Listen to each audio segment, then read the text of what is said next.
How do the United States and Russia view the Ukraine issue? In an interview with CBS News, U.S. Secretary of State Antony Blinken said that the United States had said from the beginning that if Russia invaded Ukraine, the United States and Europe would respond swiftly and deadlily. He added that he was confident that Europe would respond quickly by uniting its European allies, even if Russia tried to launch a hybrid war, a cyber attack, or a change of government without sending troops to Ukraine or any other country. He declined to comment on whether U.S. troops would be deployed in the area. In addition to the economic blockade, Blinken spoke of providing military assistance to Ukraine and increasing NATO's military presence along its eastern border. He told CNN that NATO would take realistic and important steps, among which there will be military options. What are Russia's interests in Ukraine? What is the importance of Ukraine to Russia?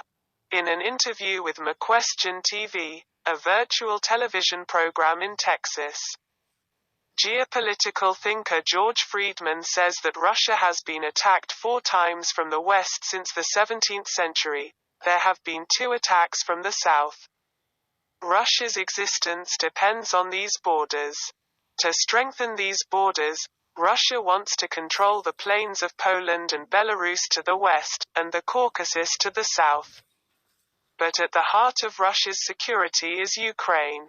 If Ukraine had not been close to the west, Russia would have had no problem. Russia has been involved in Ukraine since 2014 because it could not be sure. President of the Eurasia Group, a U.S. think tank, says Russian President Vladimir Putin has most likely asked his commanders for a plan to invade Ukraine. However, this does not mean that he will attack. He wants to keep his options open. But without diplomatic success, tensions may rise. He says he can't remember any time in recent times when U.S. politicians have been able to agree so much on an international issue. Russian demands have consolidated U.S. political views. But that does not mean that U.S. policy will succeed. Because the Americans are not as worried about Russia as they are about Ukraine. As much as Russia has economic influence over Europe, it has nothing to do with the United States. As a result, the United States has little choice in the matter. But the reluctance of the United States to have a policeman around the world would make it difficult to form a US-led coalition against Russia. He made it clear that while many are using the hashtag #StandWithUkraine on social media, there is no reason to think that the United States will fight to protect Ukraine. The United States and its allies may provide arms assistance to Ukraine, but there is no possibility of providing direct assistance to Ukraine. He says there is no possibility of a US-Russian war, or a Third World War, centered on Ukraine.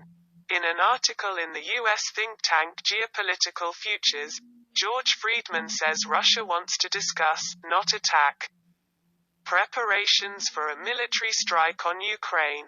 Russia demands that NATO never accept Ukraine as a member, and NATO should control the deployment of weapons on Russia's borders. Russia has made a claim that it knows very well that the United States will not agree to. Because by doing so, the United States will completely lose its credibility. It is not at all appropriate for the United States to bow to Russia under pressure. As a result, it will have a global impact. Internally, it would also create terrible political instability in the United States, which would be beyond the control of the US government. It does not mean sitting down to prepare for a military mission. Because at every moment NATO is providing military assistance to Ukraine, and the mission for Russia is getting tougher every moment. So is Russia doing the whole thing as an information war? But the problem is that it is very difficult to win public opinion in the event of a military strike in another country. The best time to attack is to sit back and threaten to attack. which means that Russia does not really want to invade Ukraine.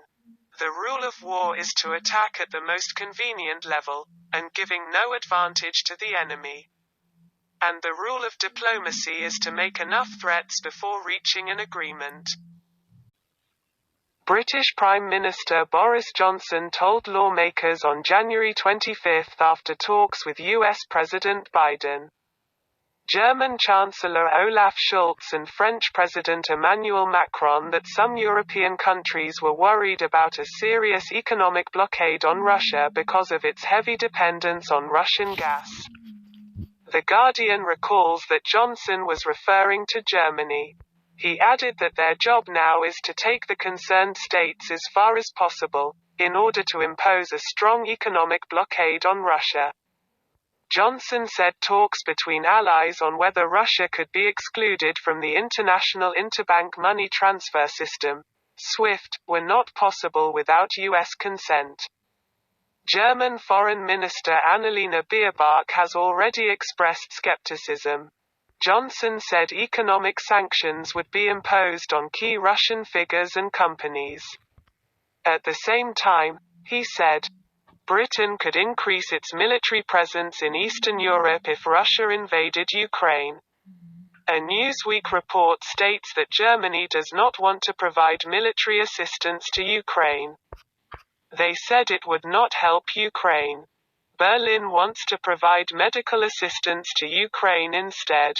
Ukrainian Foreign Minister Dmitry Kuleba said in a Twitter message that Germany's position was against unity and that Putin would be interested in launching a new attack on Ukraine. But Blinken told NBC that after speaking with the German Chancellor and Foreign Minister, he was convinced that Germany agreed with the United States' concerns and that they agreed to take swift and effective action. But Friedman says Europe does not agree with Russia.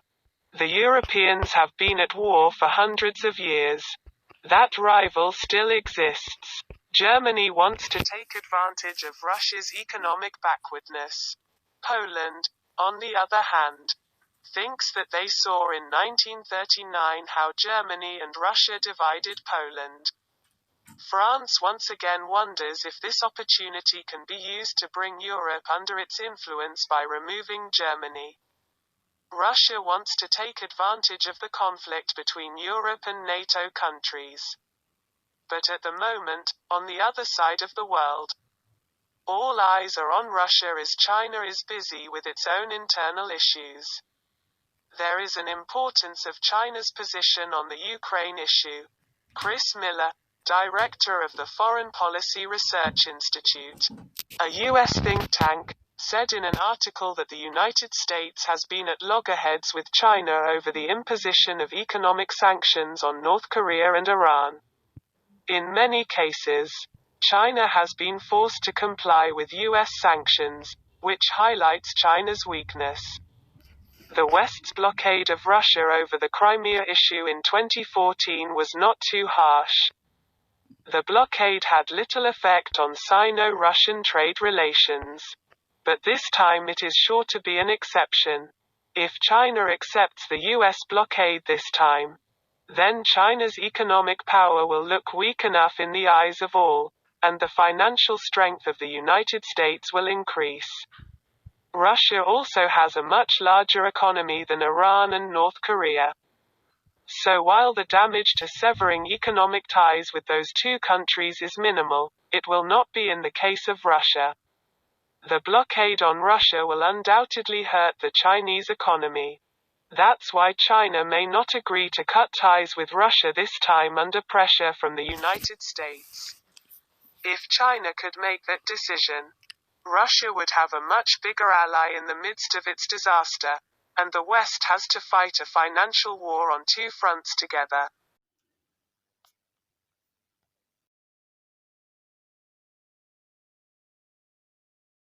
Ukraine is a question of existence for Russia. For the United States, on the other hand, it is a question of credibility. Although the United States no longer wants to be the world's policeman, After fleeing Afghanistan, the United States does not want to set an example to the rest of the world, especially China, by bowing to Russia's demands. Due to the disunity in Europe, the United States is struggling to form a coalition against Russia. However, if Russia's attack becomes a reality, it will be relatively easy for the United States to reach a consensus. Vladimir Putin is threatening to keep Ukraine away from the West, not to occupy Ukraine, because Ukraine, which borders the West, is a threat to Russia. Putin may have been careful about military planning to give his threat a solid foundation, so that his aggressive desire floated in the eyes of the Westerners. But when the United States finds his claim unrealistic, will Putin be forced to go on a military mission? Even if the United States does not lose anything, Russia will suffer a lot.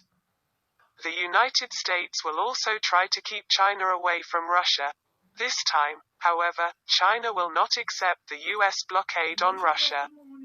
In fact, if the United States were to force Russia to go on a military mission, it would be a major strategic victory for the United States, which, of course, made the video an overnight sensation.